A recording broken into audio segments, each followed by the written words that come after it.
dibandingkan dengan kebutuhannya jauh. Sekarang pertanyaannya, sudah tahu bahwa kebutuhannya besar, berarti jaminan pasarnya kuat. Kenapa petani tidak termotivasi untuk tanam kedelai? Oh, kita teori ekonomi saja. Kalau nanam kedelai penghasilan yang melebihi nanam padi, mereka akan nanam kedelai, Pak. Ya. Jadi teorinya saja teori ekonomi. Ya. Mau zaman global kayak gini. Ya. Orang mesti akan rame-rame nanam kedelai. Ya. Kedelai ini berarti masih di bawah standar harga. Ya. Apa itu petani padi. Ya. Penghasilannya masih di bawah 400 mereka kalau masih nekat nanam kedelai. Ya. Itu mesti tanah-tanah yang tidak produktif bagi pertanian beras. Ya.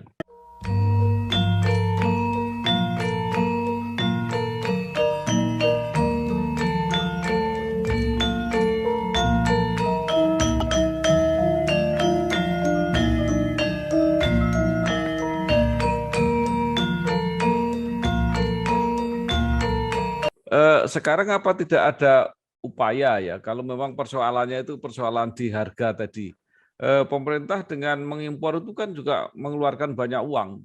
Kenapa itu tidak dipindahkan aja ke petani supaya petaninya produktif?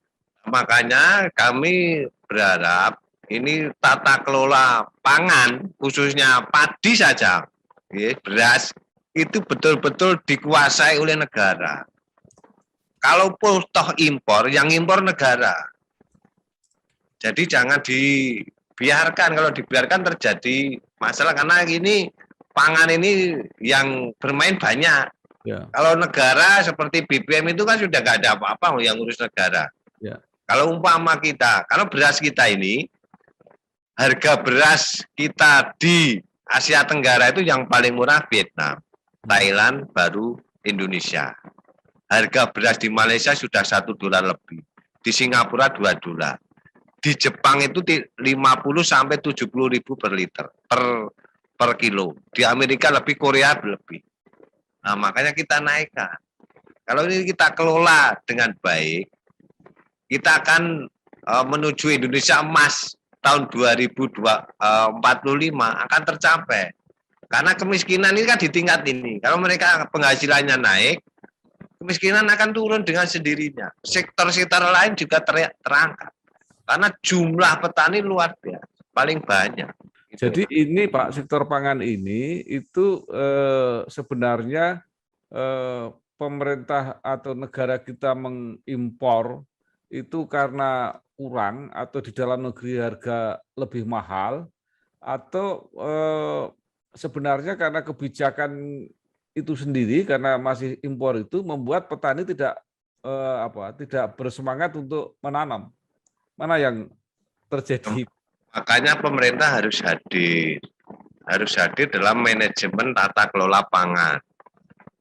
Pangan itu dikuasai oleh pemerintah kan tidak ada kecemburuan, karena itu masuk ke devisa negara. Ya, masuk ke devisa untuk bangun juga. Ya, jadi kalau sektor pertanian kita masih impor, memang masih impor. Kedelai apalagi, buah-buah yang di pinggir jalan semuanya impor, karena tidak ada campur tangan pemerintah full di situ. Karena banyaknya masalah ini, maka yang harus diselesaikan dulu tata kelola beras. Nah, itu diselesaikan dulu. Kalau itu sudah selesai, semuanya akan mengikuti. Mereka akan berlomba-lomba menghasilkan pendapatan yang lebih. Petani itu 24 jam suruh kerja, tapi kalau penghasilannya banyak, nggak kesel Pak.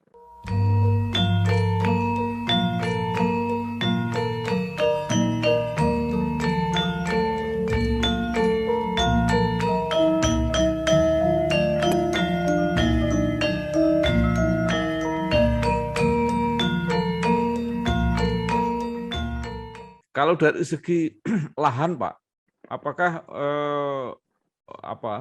petani ini kan makin lama lahannya makin sempit?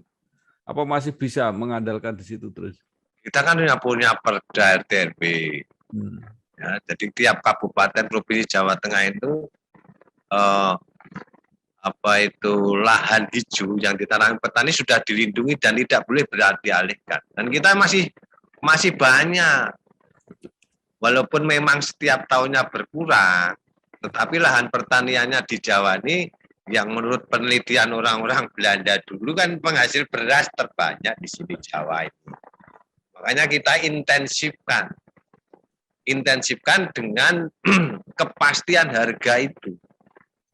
Kalau sudah pasti mereka akan senang, tidak mikir. Sekarang kan diiminin pupuk kan, dikasih harapan tetapi penghasilannya masih dikasih bantuan alsintan, traktor dan sebagainya. Mereka senang, tapi hasil akhirnya sama saja, nggak mensejahterakan. Jadi sekali lagi kuncinya tetap di harga, Pak ya? Iya, tetap hasil akhir toh Pak, semuanya. Oke. Baik, sekarang tadi sudah kita bahas beras, pupuk, sudah kita bahas kedelai juga hampir mirip itu.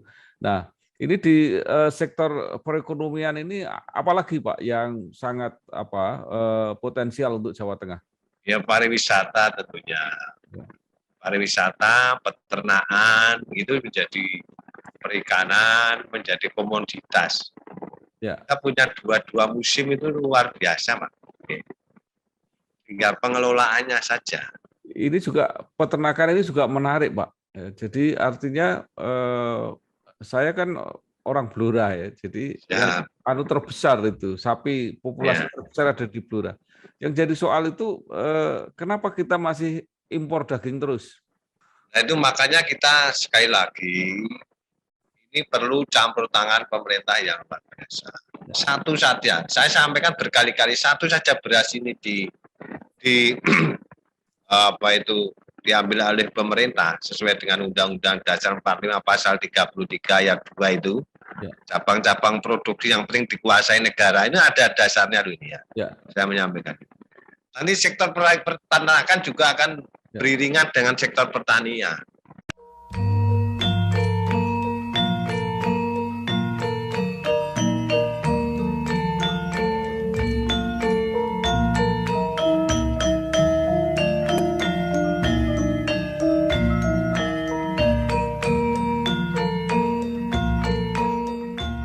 Sekarang itu gagasannya kan sangat bagus ya dan sangat strategis. Terus apa yang sudah dilakukan minimal Komisi B atau DPRD Jawa Tengah ini sudah melakukan apa? Hanya karena kalau hanya kita bicarakan kan nggak ada yang merespon. Gimana Pak? Ini kan namanya kebijakan pusat. Kami sudah sampaikan lewat DPR RI, lewat Pak Bambang ini mungkin didengarkan juga lewat media saya sampaikan terus. Nah ini kan kebijakan yang sudah ada alur distribusinya. Tinggal kebijakan pemerintah berani enggak gitu. Kan kita kalau kita banding-bandingkan dengan harga beras, wah nanti terjadi inflasi dan sebagainya. Memangnya setiap tahun nggak ada inflasi? Setiap tahun kan juga ada inflasi Pak. Wong dinaikkan UMR, gaji PNS dinaikkan nggak naikkan tahun ini aja. Jadi dilupakan, kayak saya melihat petani ini dilupakan. Padahal ini potensi yang luar biasa. Kalau banyak ahli, petani kita itu kan idealnya punya tanah 1,5 hektar. Yang ngasih tanah siapa? Nah, kan tanah exiting ini ya kita tingkatkan penghasilan mereka. Pak, ini kan tadi kalau jalur penjaringan kan jalur DPRD. Nah, mungkin kalau yang berkomunikasi itu pemerintah gitu ya, kepala daerah itu akan lebih kuat lagi. Gagasan ini disampaikan nggak kepada Pak Gubernur misalnya? Ya, saya sampaikan lewat rapat-rapat dengan dinas-dinas dan sebagainya. Saya sampaikan, mereka setuju kok. Mereka intinya setuju, tinggal kebijakan karena ini menyangkut pangan, ini kebijakan pemerintah pusat. Kalau daerah nggak bisa Pak ini. Wong harga pupuk aja yang dikendalikan oleh pemerintah pusat dengan subsidi 33 triliun, harga gabah juga begitu, Syar. Wong pemerintah bisa menyamakan harga BBM kita di sini dengan di Papua. Harga semen juga sudah bisa disamakan. Nah, ngapa ini tidak bisa? Kan mesti kan sejahtera. Kita bandingkan saja dengan UMR lah. Kalau ini bisa diatasi yang petani kecil ini, pengangguran, kemudian angka kemiskinan akan